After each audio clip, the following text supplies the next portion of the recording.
อยากออกมาเปิดใจโดยคือน้องนี่พร้อมสร้างครอบครัวเลยบ่หรือว่าอยากไล่สู่ได้แค่จักเดือนจักปีจังสิตัดสินใจสละโสดนี่2-3 เดือน 2-3 เดือนบ่โดโอ้ยถ้าว่าโอ้ร่วมกันฮอด2-3 เดือนแล้วเข้าใจกันเพิ่นอยากมาฮ้องมาขอแบบนี้ก็เรื่องอายุของเพิ่นเด้อายุ30 ปีฮอด70 ปีโดยทุกคนเปิดภาพมาในมื้อนี้ก็มาพบมาพ้อกับผู้สาวเนาะโดยสบายดีน้องล่ะสบายดีโดยสบายดีมาพบมาพ้อกันเป็นครั้งแรกเนาะแนะนำชื่อหน่อยดูน้องน้องชื่อนางนาเดียนางหยังเกาะนางนาเดียนางนาเดียโดยก็ดังๆไปเรื่อยลงแล้วเด้ออายุจักปีน้องอายุ18อายุ18บ่ทำเรียนจบแล้วเรียนจบแล้วจบม.หยังน้องล่ะจบม.3โอ้จบม.3เนาะโดยบ่ได้เรียนต่อเนาะโดยเป็นจั่งใดน้องล่ะคือว่าบ่เรียนให้จบม.7บ่ได้เรียนบ่มีเงินอืพ่อแม่บ่มีเงินส่งเรียนโดยในการทำเรียนนี่ก็ต้องใช้เงินใช้คำเนาะโดยแล้วปัจจุบันนี้น้องออกโรงเรียนมานี่น้องได้เฮ็ดเวียกเฮ็ดงานหยังซั้นน้องล่ะได้เฮ็ดเวียกเสิร์ฟตอนกลางคืนเฮ็ดเวียกแบบเสิร์ฟอาหารนี้โดยโอ้อยู่แถวใดน้องแถวห้านเปิดใหม่โอ้อยู่นี่โดยน้องเข้าเวียกจักโมงนี่4 โมงเข้าเวียก4 โมงเลิกได้ซั้นน้องล่ะเลิก1 โมง1 โมงกลางคืนโดยโอ้ไปเฮ็ดอยู่หั้นโดนแล้วบ่เฮาก็ได้2 เดือน2 เดือนเนาะ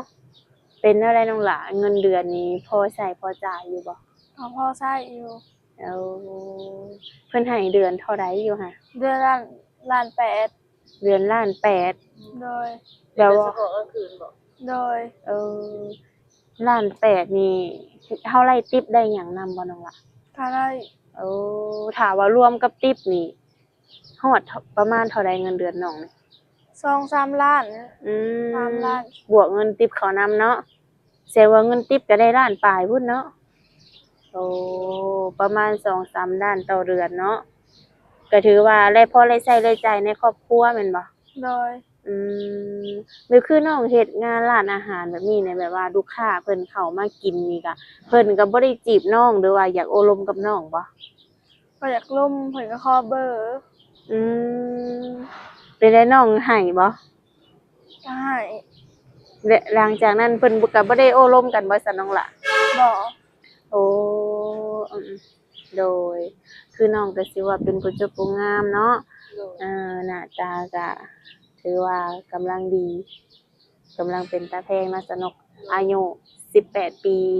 น้องก็ยังบ่เคยสร้างครอบครัวแล้ววะบ่เคยบ่เคยผ่านการแต่งงานในครอบครัวน้องนี่มีกันจักคนมี5 คนมีพ่อแม่บ่มีน้องเป็นลูกคนที่เท่าใดคนที่3คนที่3มีน้องมีอ้ายมีเอื้อยบ่มีเอื้อย2มีน้อง2แสดงว่า4 5หลังเจ้าแม่นพ่อแม่น้องได้ซั่นน้องหลาเฮ็ดเวียกเฮ็ดงานหยังพ่อเฮ็ดเวียกไม้แม่บ่ได้เฮ็ดเวียกโดยได้เฮ็ดไร่เฮ็ดนาบ่แต่ละปีเฮ็ดทุกปีเนาะโดยข้าวน้ำได้หลายบ่ได้30ปลาย30ปลายศอกโดยกุ้มกินบ่น้องล่ะบ่กุ้มเนาะเอาไว้ซื้อเสริมอีกโดยบัดทีนี้เงินซื้อข้าวซื้อน้ำนี่ก็คือทั้งพ่อน้องหาบ่แม่นทั้งน้องนำเนาะน้องก็เคยไปเฮ็ดเวียกอยู่ทางไกลบ่บ่เคยเนาะโดยคือมื้อนี้ก็อยากออกมาเปิดใจโดยคือน้องนี่พร้อมสร้างครอบครัวเลยบ่หรือว่าอยากไล่สู่ได้แฟน อยากหาคนคุยก่อน อืหาคนคุยไปก่อน โดย ต้องการคนคุยแบบโลนบ่น้องล่ะคุยจักเดือนจักปีจังสิตัดสินใจสละโสดนี่ 2-3 เดือน 2-3 เดือนบ่ โด โอ้ ย ถ้าว่าโอ้ร่วมกันฮอด2-3 เดือนแล้วเข้าใจกันเพิ่นอยากมาฮ้องมาขอแบบนี้ก็ได้บ่ โดย อ๋อ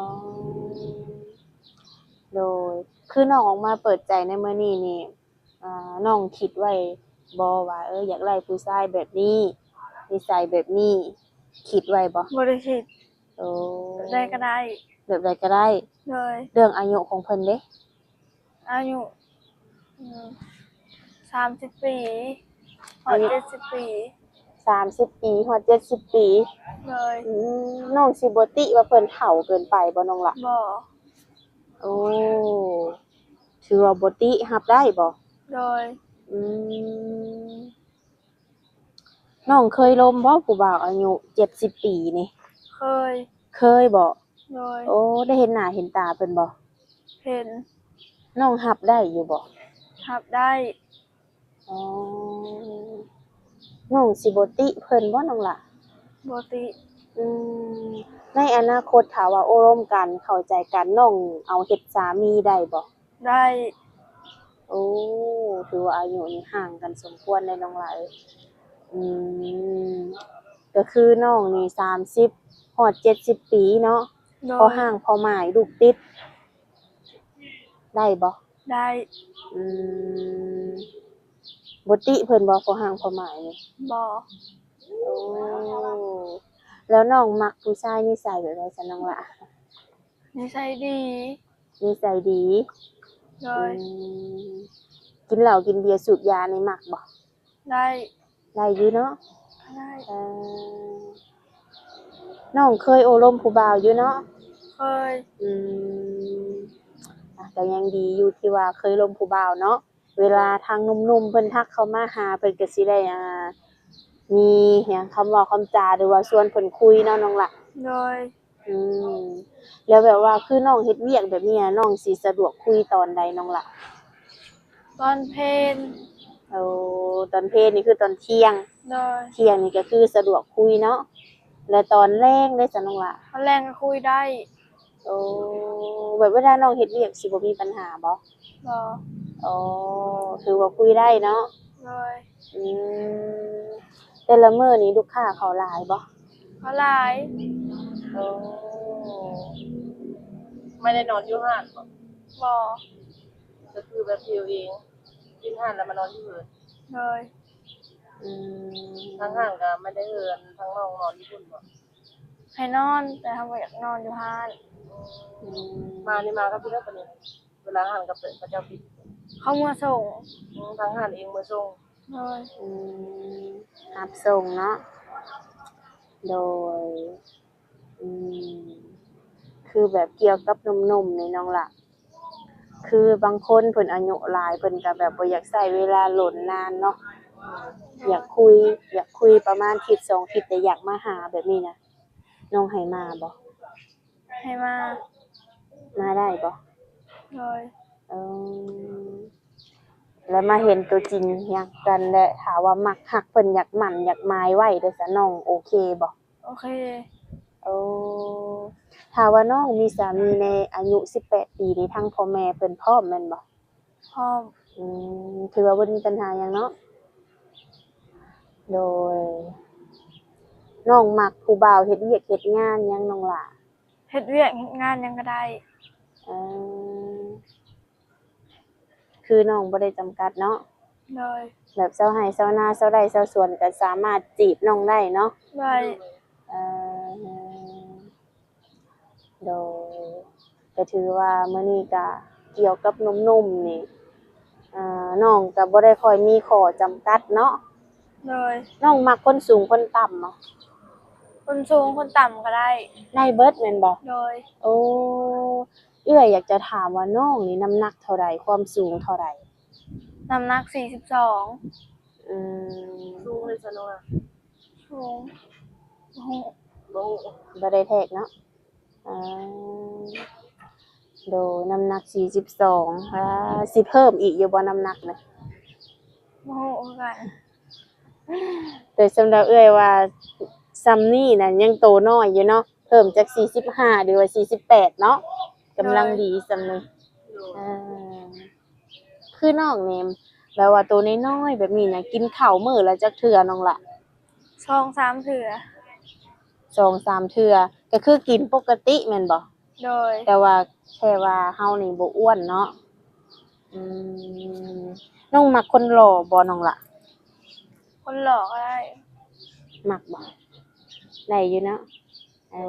หน้าตาดีสเปคบ่ โดยสูงขาวอวบๆแบบนี้นะมักบ่น้องล่ะ มาก มักเนาะเออโดยบ่ว่าเพิ่นสิมีอายุหรือว่าอายุ40 50ก็คือน้องก็บ่ได้ติเนาะ โดย โดยมื้อนี้น้องก็เฮ็ดเวียกอยู่แม่นบ่มื้อนี้ เห็ด อืม5-6โมงเพิ่นบ่น้องไปนี่ โดย อ่า ตอน โดย รอบบ่ายนี่เพิ่นมากันเพิ่นไม่ได้เปิดบ่ทางงาน เนี่ย เดี๋ยวว่า 4 แบ โม บ งครึ่ง เดี๋ยวว่าแบบมีแค่เข้าไปกินข้าวแบบตอนเที่ยงก็ซะละหน่อย ก็ถือว่าทางห้านเพิ่นนี่เปิด4โมงครึ่งฮอด โดย 12โมงกลางคืนหรือว่าบ่ายโมงเนาะ แม่น อืมโดยวันนี้ก็คือว่ามาพบมาพอกันเป็นครั้งแรกเนาะน้องหลานเนาะอากาศก็ร้อนร้อนเดี๋ยวคือน้องได้เงินเดือนมานี่น้องละแปลว่าน้องก็แบ่งให้พ่อให้แม่อยู่บ่ แบ่ง โอ้น้องให้พ่อแม่เท่าใด ให้ล้านหนึ่ง ให้ล้านหนึ่งที่เหลือแล้วน้องเก็บไว้พอใช้บ่น้อง ก็พ่อใส่ก็พ่อดอกจังไหนมันก็เบิด คือมื้อหนึงนี่น้องใช้เบิดจักแสน บ่ฮอดแสน บ่ฮอดบ่ มีเงินก็ใช้บ่มีก็บ่ได้ใช้เนี่ย โอ้ถ้ามีก็คือใช้ถ้าบ่ได้มีก็คืออยู่ซื่อ โดย ๆโอ้แปลว่าไปห้านแล้วเพิ่นเลี้ยงข้าวเลี้ยงน้ำบ่น้องล่ะ เลี้ยง เพิ่นเลี้ยงคาบหนึงบ่ โดยตอนแรง ตอนแรกนี่ทางห้านเพิ่นเลี้ยงข้าวเนาะ ดู โอ้แต่แบบคือแบบว่าอันนี้นะน้องมาอยู่ห้องเช่าหรือว่าอยู่เฮือนน้องเอง อยู่เพื่อนตัวเอง โอ้อยู่เฮือนตัวเองเนาะอืมโดยคือน้องแบบว่าน้องเฮ็ดเวียกเฮ็ดงานแบบนี้ถ้าว่าหนุ่มๆมาหานี่ต้องนัดล่วงหน้าบ่ โดย เออถ้าว่ามาแบบเซอร์ไพรส์ได้นี่ย้านบ่เจอเนาะอืมถ้าว่าผู้บ่าวนี่อยากชวนไปฟังไทยได้ซะน้องล่ะ บ่มีบัตร โอ้น้องบ่มีบัตรเนาะ โดย อ๋อถ้าว่าเพิ่นชวนไปเที่ยวทางไกลนี่ต้องเฮ็ดบัตรก่อน ดู มีเอกสารเดินทางก่อนเนาะ โดย แล้วว่าผู้บ่าวแถวลาวนี่นะมีอยู่บ่ตอนนี้นะ มีอยู่ มีอยู่บ่ที่ว่าโอ้ร่มกันนี่นะ บ่ได้ล่มแล้ว บ่ได้ร่มแล้ว แสดงว่าตอนนี้สถานะหัวใจของน้องนี่โสด 100% โสด เอายันว่าแบบว่าน้องออกมาเปิดใจแบบนี้แล้วยันว่ามีผู้บ่าวเห็นและสิมีปัญหาเนาะสนุกเนาะ โดย ก็ถือว่าทั้งน้องนี่นะบ่มีผู้บ่าวเนาะ โดย อืมวันนี้ก็มาพบมาพ้อกันอยู่ข้างนอกก็บ่ได้เข้าไปเฮือนน้องไว้โอกาสหน้าผู้ใดน้องหลานเนาะ โดย ถ้าว่ามีอีหยังเพิ่มเติมหรือว่ามี FC มีผู้ใหญ่อยากเห็นเฮือนซ่านบ้านของน้องก็คือทางเอื้อยก็สิได้เข้าไปถ่ายทำให้เพิ่นเบิ่งเนาะ เข้าไปทางอื่นเนาะ อืม คื คือ อ ข้างนอกไปก่อน แม่นตอนนี้ก็คือนัดเจอกันอยู่ทางนอกเพราะว่าทางเอื้อยมาก็บ่ฮู้เฮือนน้องเนาะแล้วน้องมีทางติดต่อบ่ซั่นน้องล่ะ มี มี LINE บ่ ลายยังบ่ทันตังค์ โอ้มีแต่เฟซบ่ โดย WhatsApp มีบ่ มี ก็มีแต่สองอย่างนี้เนาะ ดู อืมโดยมื้อนี้ก็ถือว่าบ่มีหยังหลายนะสำหรับเนาะก็ถือว่าอะไรมาโอบมาลมอะไรมาเปิดใจให้น้องได้ถามไทยก็หลายพอสมควรเนาะส่วนคำถามใดที่ว่าทั้งเอื้อยทั้งทีมงานบ่ได้ถามก็มีแต่ว่าให้ทางหนุ่มๆเพิ่นมาถามเอาเองเนาะคือทางติดต่อน้องก็จะมีเฟซแล้วก็มีแอปเนาะน้องหลานเนาะโดยอาจังใดก็ไว้พบพอกันในคลิปหน้าเนาะ โดย โดยสบายดีน้องหล่ะ สบายดี โดยทุกคนทางสาระน้อยและทีมงานก็ได้สัมภาษณ์น้องเสร็จเป็นที่เรียบร้อยแล้วเนาะก็ให้ทางน้องเพิ่นไปพักผ่อนก่อนทุกคนอันนี้ก็จะอยู่เซโนเนาะทุกคนอยู่วงเวียนเซโนเนาะจะเป็นที่ตลาดเก่าทุกคนเลยปัจจุบันนี้เพิ่นก็อ่ามีเครื่องมาขายเนาะตอนแลงจะเฮ็ดแบบเป็นตลาดนัดตอนแลงหั้นนะทุกคน ผู้แสบผู้สาวหรือว่าผู้เฒ่าผู้โอเพิ่นก็ออกมาย่างเลาะหรือว่ามานั่งกินข้าวกินน้ำอยู่แถวนี้เนาะทุกคนเนาะแต่สิประมาณนี้เนาะทุกคนทางสาวน้อยก็บ่ได้ออกมาสัมภาษณ์หรือว่าบ่ได้มาหาผู้สาวเลยก็เป็นเวลาหล่นนานเติบเนาะมื้อนี้ก็ถือว่าเป็นมื้อแรกทุกคนเลยก็อย่าลืมกดไลค์กดแชร์กดติดตามให้สาวน้อยนี่เด้อทุกคนเพื่อเป็นแรงบันดาลใจให้สาวน้อยได้เฮ็ดคลิปต่อๆไปเนาะโดย